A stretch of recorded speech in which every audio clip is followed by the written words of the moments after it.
Welcome back to Shemsuniverse. So today, guys, we're going to discuss the house number 3 in astrology. So house number 3 has all to do with communication, and a lot of people mistake this for communication, like me talking to the camera right now. That's not really the case. So what it is communication has to do with how you can communicate with your environment, through your interpretation of it, through your perspective. So your communication means like how the communication, the dialogue goes between you and your siblings, you and your parents, you and your relatives like cousins, uncles, aunts, etc. It also has to do with your early education, like your childhood, what happened in elementary school, early grade school. How did all of that go for you? How was the learning curve? How did you communicate in ways in which how you learned? So with each sign that falls in this house, it's going to be a little bit different. The sign that does run this house completely is the Gemini, because Gemini is all about communication, being versatile, adaptable, and just really having great dialogue with other people and having those interpersonal relationships that are beneficial.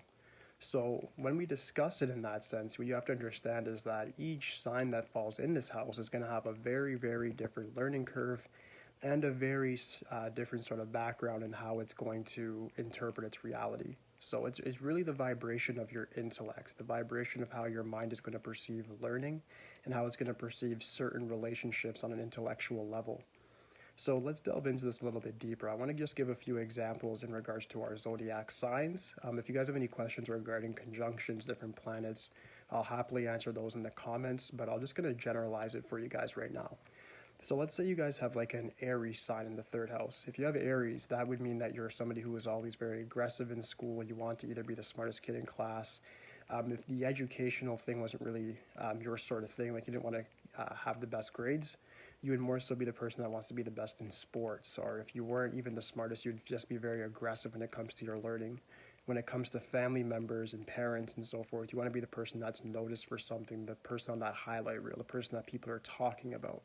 So having Aries in the intellectual field is very good. Just watch out for being a little bit too domineering, and it may offend other people, especially when it comes to relatives and siblings and so forth. So just be very careful there. But aside from that, it is something that's pretty good to have in the third house.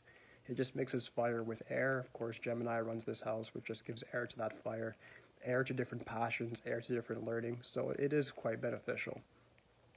Next one would be the Taurus. Taurus is okay. Taurus is an earth sign that's in an air house. So when you get the Taurus there, what happens is this is somebody who's very grounded in reality, somebody who wants to understand completely what's going on.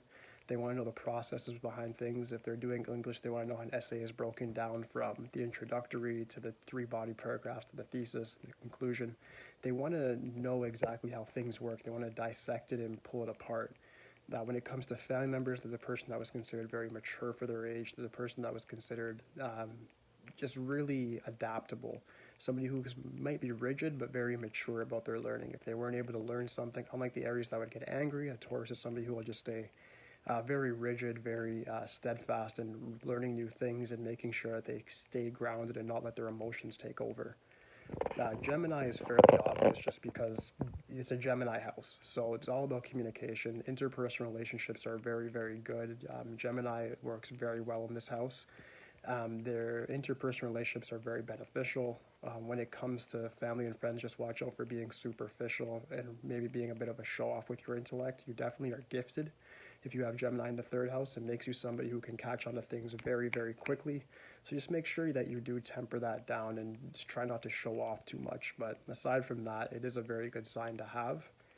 When it comes to Cancer, Cancer is interesting because it's water mixed with air. They don't tend to really get along. Air is all about intellect and that detached sort of thinking from the heart, whereas the Cancer now, it's more so about emotional intelligence. Cancer inherits a lot of their intelligence from different family members. So if you have a Cancer in the third house, you most likely will inherit your knowledge from either an elder in your family or somebody, maybe a really great teacher or a mentor of some sort, where they're going to teach you very vital information that's going to help you through your school and also your career path in the future. So be very diligent with that, especially if you're still young, and just watch out for that mentor because they're inevitable. It's going to come for sure. The next one I want to cover is the Leo. So when you have Leo, like again, it's similar to Aries. When you have Leo in the third house, you get somebody who is very, very about learning, but they're more about learning about themselves. Leo is a very self-indulgent sign. They're very creative, but when it gets in the intellectual third house, they want to just learn more and more about themselves. So they will push themselves to their limits in their educational field if that's what they like. But it really depends on what your sun sign and ascendant sign are, and that's how you're going to actually utilize this intellectual house. If you have Leo here, you tend to be somebody who wants to just learn a lot more about yourself than about other subjects. You want to know more about how your own psychology works, and you want to more so just test yourself in the fields of competition, sports. If, like I said, if you're in the educational pool, you just want to be the best. You want to outshine other people. Sun is the governing planet, so you're going to be somebody who wants to be the center of that universe. The next one I want to go over is Virgo. Virgo is a bit dangerous in the third house. The reason being, Virgo can be a bit critical, a bit too self-indulgent, but not in the way Leo is. Leo will be self-indulgent and say, okay, yeah, I did bad here, did good here. Let me move on and make sure I'm the best next time. Virgo will stay and bask on why they weren't the best. Virgo will be a little bit too meticulous and do a bit too pessimistic with themselves. If you have Virgo in your third house, just be very wary of being critical with yourself, or a parent or somebody else being very critical of you. What you want to ensure is that you concentrate on the tasks at hand, and you guys are very detail oriented, but make sure that you don't have over analysis so that leads to paralysis. You want to make sure that you're analyzing information and then understanding that mistakes are the way to get smarter. If you don't understand that key concept, you're just going to keep failing and you're not going to really understand why. The next one is Libra. Libra in third house is good because it's an air sign as well. What it more so cares about is the interpersonal dialect behind things. So they're good with like subjects like science, psychology, where you have to really focus on other people or other things outside themselves, and that's where Libras really shine. So having Libra in the third house, it does work great. There could be a little bit of dramatics around family and interpersonal relationships on that intellectual level, just because Libras can be a bit dramatic or a little bit over emotional at times when they want to indulge in something. And they'll use other people as a soundboard to learn. And at times people will take that as an argument or disrespect when it's indeed just their way of learning and their way of understanding what's going on around them. So if you have this in your third house, just be very wary of how you're communicating with your environment, because you can be very easily misinterpreted. Scorpio would be next. Scorpio is pretty rough. It's another water sign, but Scorpio is always typically rough in this house, just because Scorpio is quite gifted. And what happens when a lot of people are overly intelligent, they tend to have too much anxiety and stress behind it, where they're looking at all the statistics of things and they understand that they're smart, but they don't know how to utilize it properly. The key concept of having Scorpio in the third house is I would recommend even careers here.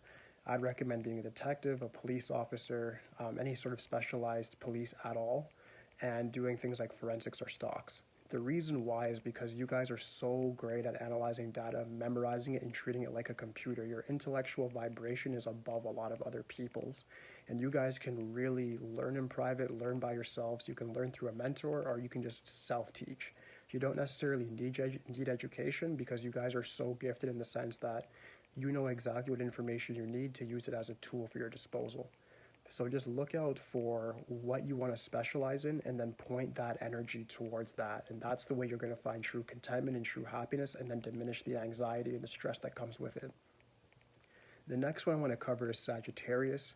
Sagittarius is like the shadow sign with Gemini. It's fire, it's immutable sign. So we have somebody who's very great with social gatherings, very great with interpersonal work. So things like the arts, music, drama, geography, all these things will work very well for people with Sagittarius in the third house. However, you guys need to watch out for not being focused enough, or just being the sort of people that just want to keep in school and just learn without finding a career. What I find a lot with Sagittarius in the third house is that you guys overly indulge yourself in education. You guys can be scholars in school, you guys can be valedictorian. However, you guys focus so much on school that you don't focus on the real world and how you can apply and bridge that information to make tangible material manifestations. So you want to make sure that what you're learning can actually go towards a career or go towards something that's going to help you in real life. If you're just learning bits and bits of information everywhere, that's not really going to necessarily help you. It's actually going to hold you back. So just make sure that you do understand what you're learning and why you're learning it. The next house I want to cover is, of course, Capricorn, the next sign, I should say. But Capricorn in the third house, it could be very good as well. Like I say, they all can be good if you understand the cheat codes behind them. I'm not really giving you guys the negativities behind them. I'm just giving you how to use them properly.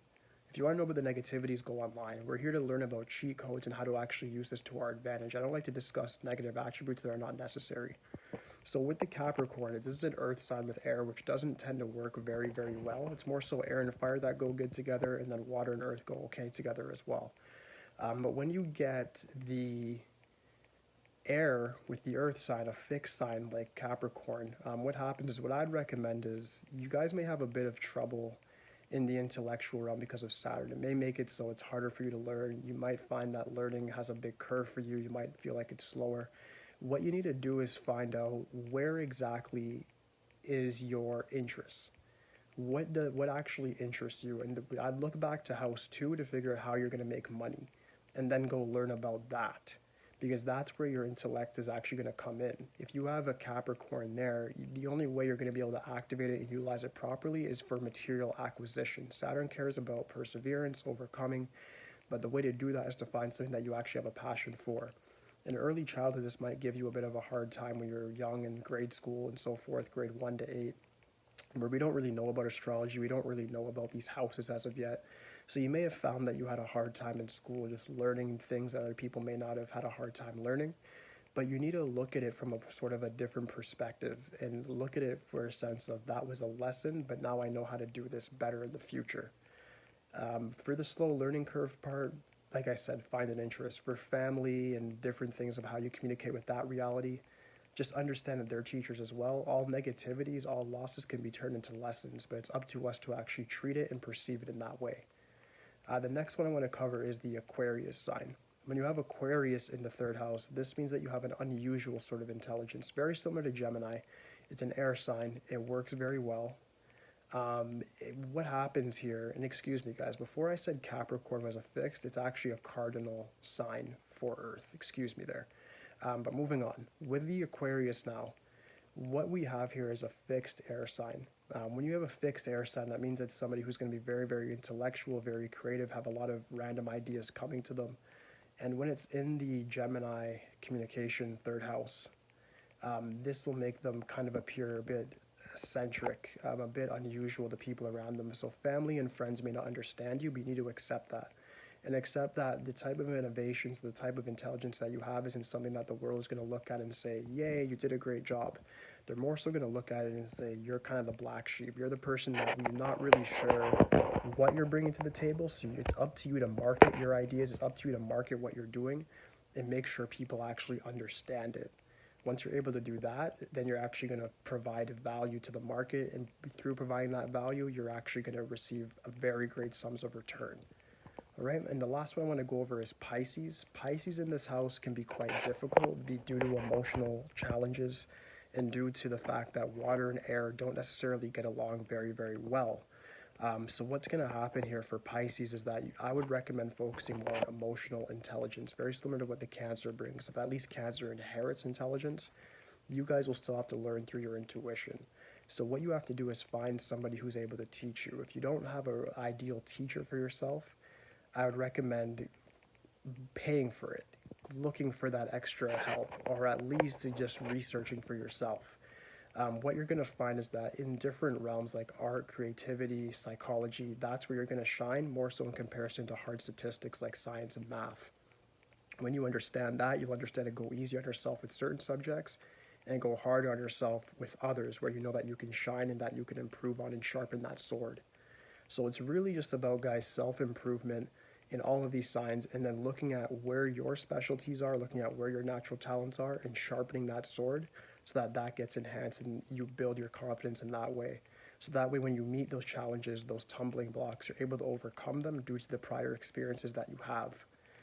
If you guys do have any questions regarding any of the signs in these houses or any planet conjunctions you may have, just please let me know in the comments. Aside from that, guys, please like, subscribe. Holla, that's it for today, guys. Peace.